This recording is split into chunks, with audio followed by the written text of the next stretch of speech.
Hello friends, welcome to Tsp Kitchen. இன்னைக்கு நம்ம வீடியோல எக் மஞ்சூரியன் எப்படி செய்யறதாங்க பார்க்க போறோம். அதுக்கு நான் பாத்தீங்க அப்படினா இன்னைக்கு 3 முட்டை வேக வச்சு எடுத்து வச்சிருக்கேன். அதுல உள்ள வெள்ளை கரு மட்டும் இருந்துச்சு அப்படினா போதும். நமக்கு அந்த ஒயிட் மட்டுமே போதும். உள்ள எக் yellow வந்து வேண்டாம்.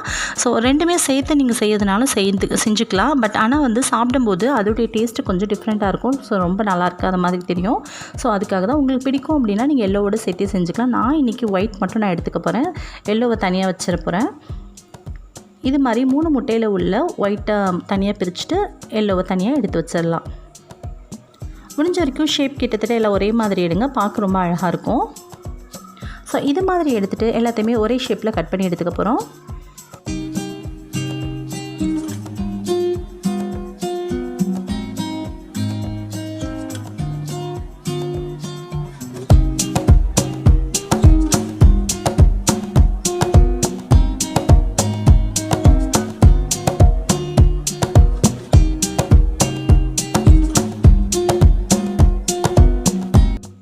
ஓகே, இப்போ கட் பண்ணியாச்சு. அதை வேறு ஒரு பவுலுக்கு ட்ரான்ஸ்ஃபர் பண்ணிடலாம். இது கூட ஜஸ்ட் கார்ன்ஃப்ளவரும் உப்பும் மட்டும் சேர்த்துவே பொரிச்சு எடுத்துக்கலாம், ரொம்ப நல்லாயிருக்கும். ஆனால் நான் இன்றைக்கி கொஞ்சம் டேஸ்ட்டுக்காக கொஞ்சமாக கரம் மசாலா தூள் சேர்த்துக்கிறேன். 1 ஸ்பூன் கார்ன்ஃப்ளவர் மாவு, கொஞ்சம் கரம் மசாலா தூள், கொஞ்சமாக மஞ்சள் தூள், கொஞ்சம் கூடவே உப்பு, இதை சேர்த்துட்டு நல்லா பிரட்டிட்டு அப்படியே எண்ணெயில் பொரிச்சு எடுத்துடலாம். உங்களுக்கு இன்னும் சில்லி ஃப்ளேவர் டேஸ்ட் வேணும் அப்படின்னா இன்னும் கூட நீங்கள் மசாலாலாம் கலந்துக்கோங்க. லைட்டாக வந்து தண்ணி தெளிச்சுக்கோங்க, அப்போ தான் வந்துட்டு லைட்டாக ஓட்டும். ஸோ அதுக்காக நமக்கு இதுவே போதும். மஞ்சூரியன் தானே செய்ய போகிறோம். ஸோ அதுவே போதும். நல்லா சூடான எண்ணெயில் இதை பொரிச்சு எடுத்துடலாம்.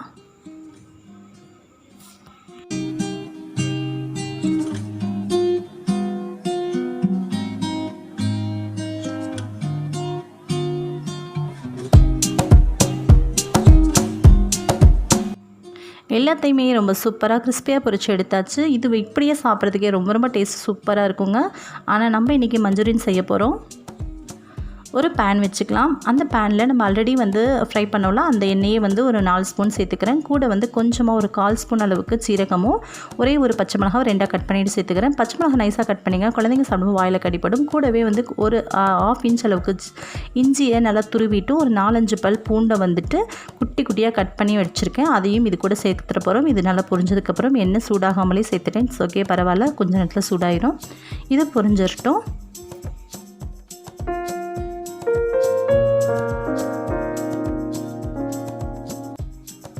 ஓகே, இப்போ இது பொரிஞ்சாச்சு. இப்போ வந்துட்டு அந்த இஞ்சி பூண்டு ரெண்டையுமே துருவி வச்சுருக்கோம்லாம் குட்டி குட்டியாக, அதை வந்து இது கூடவே சேர்த்து நல்லா வதக்கிக்கலாம். 1 நிமிஷம் போல் லேசாக செவந்து வதங்கட்டும். ரொம்ப நேரம் கரைக்க விட்டுறாதீங்க, ரொம்ப செவந்துட வேண்டாம். ஓரளவுக்கு லைட்டாக செவந்து வதங்கட்டும்.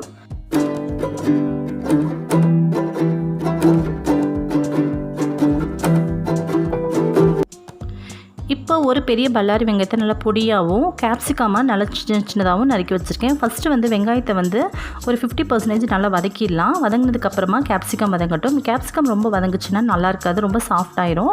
அதனால் வெங்காயத்தை ஃபஸ்ட்டு நல்லா வதக்கிட்டு கேப்சிகம் வதக்கிக்கலாம். கூட தேவைப்பட்டால் நீங்கள் அந்த கேரட் துருவல் கூட நீங்கள் சேர்த்துக்கலாம். நான் இன்றைக்கி கேப்சிகம் மட்டும் நான் சேர்த்துக்கிறேன். இப்போது வெங்காயம் கொஞ்சம் ஓரளவுக்கு வதங்கினதுக்கப்புறமா கேப்சிகமும் சேர்த்துட்டு நல்லா வதக்கி எடுத்துக்கலாம்.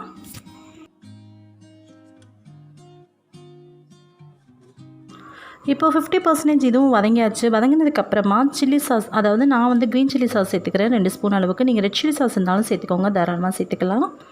இது கூட 2 ஸ்பூன் அளவுக்கு கெச்சப் சேர்த்துக்கலாம். ரொம்ப குறைவாக ஒரு 1/2 ஸ்பூன் அளவுக்கு சோயா சாஸ் சேர்த்துக்கோங்க. சோயா சாஸ் ரொம்ப சேர்த்திங்க அப்படின்னா துவக்கிற மாதிரி இருக்கும். ரொம்ப குறைவாக சேர்த்துக்கோங்க.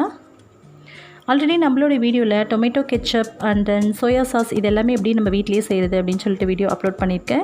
டிஸ்கிரிப்ஷன் லிங்க் கொடுக்குறேன், நீங்கள் வேணால் செக் அவுட் பண்ணி பார்த்துக்கோங்க. இது வந்து நல்லா ஃப்ரை பண்ணிக்கலாம். அவ்வளோதான். இப்போ நம்ம ஃப்ரை பண்ணதுக்கப்புறமா நம்ம பொரிச்சு வச்சுருக்கோம்ல அந்த அது எல்லாமே நம்ம இது கூட சேர்த்துக்க போகிறோம்.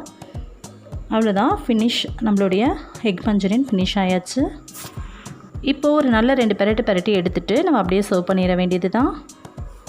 இதில் இருக்க கொஞ்சம் ஈரம் வந்து நல்லா கொஞ்சம் ட்ரை ஆகட்டும். உங்களுக்கு இதே வந்துட்டு செமி கிரேவியாக வேணும் அப்படின்னா நீங்கள் கார்ன்ஃப்ளவர் மாவு கொஞ்சமாக தண்ணியில் கரைச்சிட்டு கூட சேர்த்துக்கலாம். நம்ம காலிஃப்ளவர் மஞ்சூரியனுக்குலாம் செய்வோம்ல அது மாதிரி. இதே மாதிரி எக்கில் தான் ட்ரை பண்ணணும் இல்லை, நீங்கள் வந்துட்டு காலிஃப்ளவர் சிக்கன் எதில் வேணாலும் ட்ரை பண்ணி பார்க்கலாம்.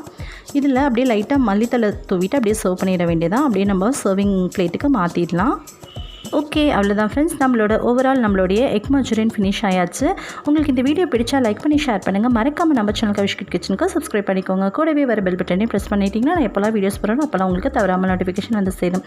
நீங்களும் மிஸ் பண்ணாமல் பார்க்கலாம். Okay, thank you so much for வாட்சிங் திஸ் வீடியோ. இன்னொரு இன்ட்ரெஸ்டிங்கான வீடியோவில் சந்திக்கும் வரை நன்றி, வணக்கம். தேங்க்யூ.